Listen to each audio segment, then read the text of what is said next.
உலகின் எந்த மூலையில் இருந்தாலும் இந்த ராசிக்காரர்களுக்கு இவை நடந்தே தீரும் என்று சொல்லக்கூடிய வகையில் ஏற்படக்கூடிய அதிரடியான மாறுதல்கள் என்ன என்பதை ஆராய்ந்து பார்க்கும் போது உறுதியாகவே உலகின் எந்த மூலையில் இருந்தாலும் இது நடந்தே தீரும் என்று சொல்லக்கூடிய வகையில் அனைத்து வகையான நிகழ்வுகளும் ஒவ்வொரு ராசிக்காரர்களுக்கும் கிரகநிலைகளின் அமைப்பை பொறுத்து எப்படி அமைய போகிறது என்பதை சற்று விரிவாக பார்க்கலாம் வாங்க. இந்த வாரத்தில் நவ கிரகங்களிலே சுகாதிபதி என்று அழைக்கக்கூடிய சுக்கிரன் உச்சபலம் பெறுகிறாருங்க. சுக்கிரன் மிக வலுவாக உச்சபலம் பெறக்கூடிய இந்த வேலை என்பது பொதுவாகவே அனைத்து ராசிக்காரர்களுக்கும் சிறப்பான நன்மையை கொடுக்கும் என்றாலும் கூட அவர் மென்மையான சாதுரியமான சாஃப்டான கிரகமாக பார்க்கப்படுகிறாருங்க. எனவே இந்த தருணத்தில் அலட்டி கொள்ளாமல் பல பணிகளை மென்மையாகவும் நேர்த்தியாகவும் செய்து முடிக்கக்கூடிய நல்ல வாய்ப்புகள் பலருக்கு அபரிவிதமாக கிடைக்கிறது. அதிலும் குறிப்பாக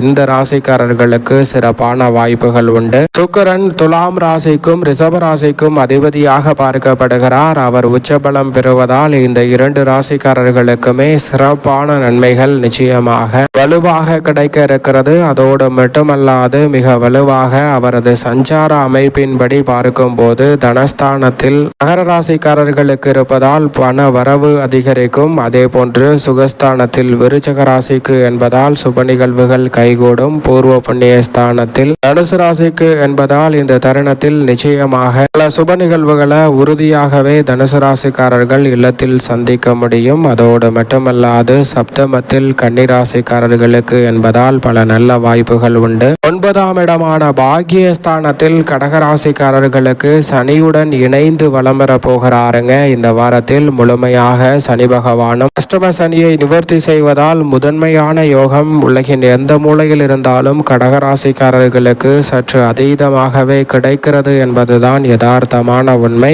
பல நல்ல வாய்ப்புகள் கடகராசிக்காரர்களுக்கு நல்ல நேரம் பிறந்திருக்கிறது என்று சொல்லக்கூடிய வகையில் இனி வரக்கூடிய வேளையில் கைகூட போகிறது. ரிஷபராசிக்காரர்களுக்கு அபரிவிதமான லாபம் கிடைக்கும். அதே சமயம் சுக்கிரனின் சஞ்சார அமைப்பை பொறுத்த வரைக்கும் சில நிகழ்வுகள் தடைபடலாம். எந்தெந்த ராசிக்காரர்களுக்கு என்று பார்த்தால் அஷ்டமத்தில் இருக்கும் சிம்ம ராசிக்காரர்களுக்கும் மீன ராசிக்காரர்களுக்கும் சின்ன சின்ன தடைகள் வரலாம். ஆனால் பெரிய அளவில் பாதிப்பை ஏற்படுத்தி விடாது. மற்ற ராசிக்காரர்களுக்கு சுக்கிரன் உச்சம் பெற்றாலும் நடுநிலையான பலன்தான் உண்டு. அது மட்டுமல்லாது சனி ஏற்கனவே திருக்கணிதத்தின்படி பெயர்ச்சியை சந்தித்திருந்தாலும் வாக்கிய பஞ்சாகமத்தின்படி முழுமையாக குருவின் ஆட்சி வீடான மீன ராசிக்குள் தற்போதுதான் நுழைகிறார். எனவே இந்த வேளையில் சனியின் அமைப்பை பொறுத்த வரைக்கும் மகர ராசிக்காரர்களுக்கு முழுமையாக 7.5 சனி நிவர்த்தி அடைந்த பலன் கிடைக்கிறது. அதே போன்று கடகராசிக்காரர்களுக்கு அஷ்டம சனி முற்றிலுமாக விலகுகிறது. இந்த இரண்டு ராசிக்காரர்களுக்கும் அமோகமான நன்மை நிச்சயமாக இந்த தருணத்தில் தேடி வருகிறது. உலகின் எந்த மூலையில் இருந்தாலும் அதே வேளையில் லாபஸ்தானமாகிய 11ஆம் இடத்தில் ரிஷப ராசிக்காரர்களுக்கும் யோகஸ்தானமாகிய 6ஆம் இடத்தில் துலாம் ராசிக்காரர்களுக்கும் பலம் வருவதால் ஒரு வகையில் ராஜ யோகாதிபதி என்று அழைக்கக்கூடிய ரிஷப ராசிக்காரர்களுக்கு சனி லாபத்திற்குரிய பலனை அதி தீவிரமாக அள்ளி கொடுக்க போகிறார். துலாம் ராசிக்காரர்களுக்கு நினைப்பதை விட பல அதிர்ஷ்ட யோக வாய்ப்புகள் இந்த தருணத்தில் தடையில்லாமல் கைகூடுவதற்கான முதன்மையான யோகம் உறுதியாகவே உண்டு. சனியின் அமைப்பும் சுக்கிரனின் அமைப்பும் இப்படி அதிரடியான மாற்றத்தை இந்த வாரத்தில் ஏற்படுத்தி கொடுக்கிறது.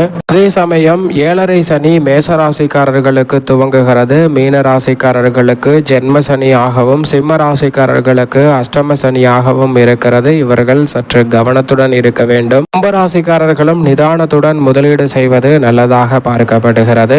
முழு சுபகிரகம் என்று அழைக்கக்கூடிய குரு பகவானை பொறுத்த வரைக்கும் இந்த வேளையில் வக்ரகதியில் வலம் வந்தாலும் இந்த வாரத்திற்கு பிறகு வக்ர நிவர்த்தி பெற்று மிதுன ராசியில் அமர போகிறார். குரு பகவானை பொறுத்தவரை அவர் வக்ர ஏகத்தில் சஞ்சரிப்பது அவ்வளவு சிறப்பான நன்மையை தராது என்றாலும் கூட அவர் மிக விரைவில் வக்ர நிவர்த்தி பெற்று பலம் பெற போகிறார். எனவே பல வகையில் அதிரடியான மாற்றம் நிச்சயமாக இந்த ராசிக்காரர்களுக்கு கிடைக்க போகிறது. அதிலும் குறிப்பாக இந்த வேளையில் அபரிவிதமான மாற்றம் ரிஷபராசிக்காரர்களுக்கு குடும்பஸ்தானத்தை வலுப்படுத்தும் குருவின் அமைப்பால் உண்டு. அதே போன்று பூர்வ புண்ணியத்தை வலுப்படுத்தும் குரு கும்பராசிக்காரர்களுக்கு பல பிரச்சனைகளை நீக்கி சுமூகமான வளர்ச்சியை ஏற்படுத்தி கொடுக்க போகிறார். எதிர்பார்ப்புகளை தனுசு ராசிக்காரர்களுக்கு பூர்த்தி செய்கிறாருங்க. பாக்கியத்தை வலுப்படுத்தும். துலாம் ராசிக்காரர்களுக்கு குரு பகவான் 9லும் யோகஸ்தானத்தில் மிக வலுவாக சனி பகவான் அமர்ந்திருப்பது நவ கிரகங்களிலே வலிமை வாய்ந்த இரு கிரக நிலைகளும் துலாம் ராசிக்காரர்களுக்கு சிறப்பாக வலம் வருவதால் இது ஒரு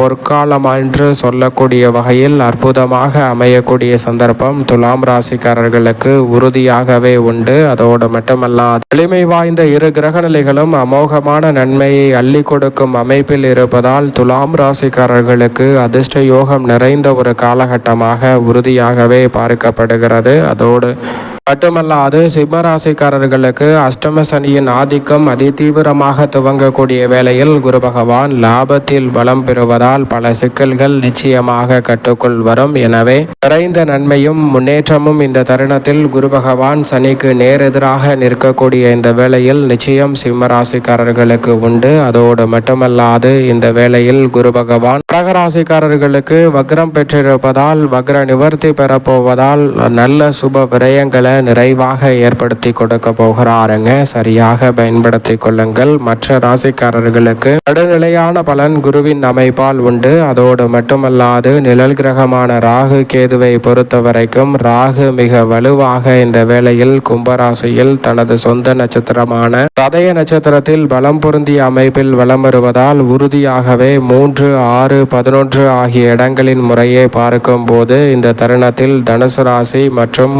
கன்னி ராசி மற்றும் மேசராசி இந்த ராசிக்காரர்களுக்கு சிறப்பான வாய்ப்புகளை ராகு ஏற்படுத்தி கொடுக்கிறார். ராகுவை போல் கொடுப்பார் இல்லை என்று சொல்லக்கூடிய வகையில் சிரமங்களை தவிர்த்து சிறப்பான வளர்ச்சியை இந்த தருணத்தில் ராகு இந்த ராசிக்காரர்களுக்கு ஏற்படுத்தி கொடுக்கிறாருங்க. அதே போன்று மோட்சக்காரகரான கேதுவை பொறுத்த வரைக்கும் சிம்ம ராசியில் வலுவாக அமர்ந்திருக்கக்கூடிய இந்த வேளையில் அபரிவிதமான மாற்றத்தை யோகஸ்தானத்தில் அமர்ந்து மீன ராசிக்காரர்களுக்கு உருவாக்குகிறார். 7 சனியின் பாதிப்புகள் கேதுவின் அமைப்பால் சற்று கட்டுக்குள் இருக்கும் ஒரு சிறந்த தருணமாக நிச்சயமாக பார்க்கப்படுகிறது. அதே போன்று இந்த தருணத்தில் தைரியத்துடனும் துணிச்சலுடனும் மிதுன ராசிக்காரர்கள் செயல்படக்கூடிய வாய்ப்பை கேது உருவாக்குகிறார். அதோடு மட்டுமல்லாது துலாம் ராசிக்காரர்களுக்கு அபரிவிதமான லாபத்தை ஏற்படுத்தி கொடுக்கிறாருங்க. நவ கிரகங்களில் வலிமை வாய்ந்த கிரகநிலைகள் துலாம் ராசிக்காரர்களுக்கு அமோகமான வளர்ச்சியையும் நன்மையையும் அள்ளி கொடுப்பதால் சரியாக துலாம் ராசிக்காரர்கள்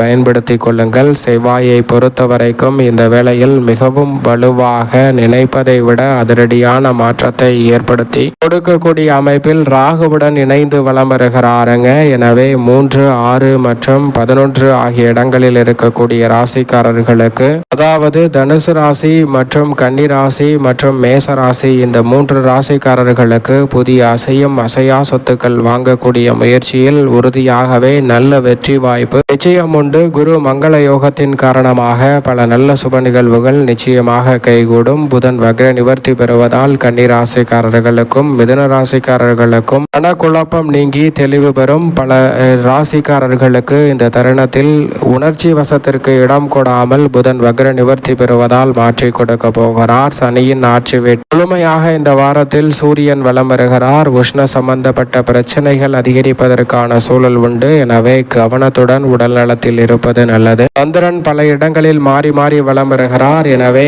மாற்றத்தை கலந்துதான் கொடுக்கிறார். நன்மை தீமை கலந்த ஒரு அமைப்பை உருவாக்குகிறாருங்க. மேலும் இந்த வேளையில் சாதகமாகவும் நன்மை நிறைந்த ஒரு தருணமாகவும் உறுதியாகவே மாற்றிக்கொள்ள வேண்டும் என்றால் உலகின் எந்த மூலையில் இருந்தாலும் இந்த வாரத்தில் வியாழக்கிழமை விரதமிருந்து அருகாமையில் உள்ள வராகி அம்மன் சன்னதி சென்று தீபம் ஏற்றி வழிபாடு செய்யுங்கள். உங்களுடைய வாழ்வில் ஏற்படக்கூடிய தடை தாமதம் சிக்கல் சிரமம் அனைத்துமே விலகி மிக சிறப்பான வளர்ச்சியும் முன்னேற்ற வாய்ப்புகளும் தடையில்லாமல் நிறைவாக